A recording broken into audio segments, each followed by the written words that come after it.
প্রিয় ছাত্রছাত্রী, তোমরা প্রত্যেকেই জেনে গেছো যে সামনের 13ই সেপ্টেম্বর থেকে তোমাদের প্রথম সেমেস্টারের পরীক্ষা। আর প্রথম সেমেস্টারে যে প্রশ্নগুলি থাকবে অর্থাৎ এমসিকিউ টাইপের, সেখানে অনেকগুলো ভাগ রয়েছে এমসিকিউর মধ্যে। তো আমি ভূগোল বিষয়ে তোমাদের সেই ধরনের বিভিন্ন প্রশ্ন নিয়ে আলোচনা করছি। এখানে একটি প্রশ্ন রয়েছে, এ পয়েন্ট লেখা আছে, পাহাড়ি অঞ্চলের আদিম অধিবাসী তথা জনজাতি গোষ্ঠীর মানুষেরা ঝুম চাষ করে, স্থানান্তর কৃষি।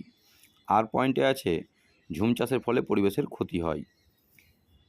Option A B C D চারটে অপশান রয়েছে। এ অপশানে বলেছে এ এবং আর উভয়ই ভুল। বি অপশানে বলছে এ ঠিক কিন্তু আর ভুল। সি প্রশ্নে এ ভুল কিন্তু আর ঠিক।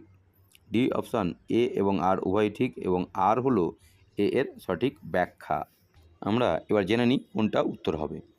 পাহাড়ি অঞ্চলের আদিম অধিবাসী তথা জনজাতি গোষ্ঠীর মানুষেরা ঝুম চাষ করে, যাকে আমরা স্থানান্তর কৃষি বলি। এটা সত্য কথা। এবং ঝুম চাষের ফলে পরিবেশের ক্ষতি হয়, এটাও সত্য, অর্থাৎ দুটোই সত্য। তাহলে আমাদের অপশান এ বি সি তিনটের একটাও হবে না। অপশান ডি ঠিক আছে, অর্থাৎ এ এবং আর উভয় ঠিক এবং আর হলো এ এর সঠিক ব্যাখ্যা, অর্থাৎ পরিবেশ দূষণ হয় ঝুম চাষ করার ফলেই। তাহলে আমাদের উত্তর হলো অপশান ডি।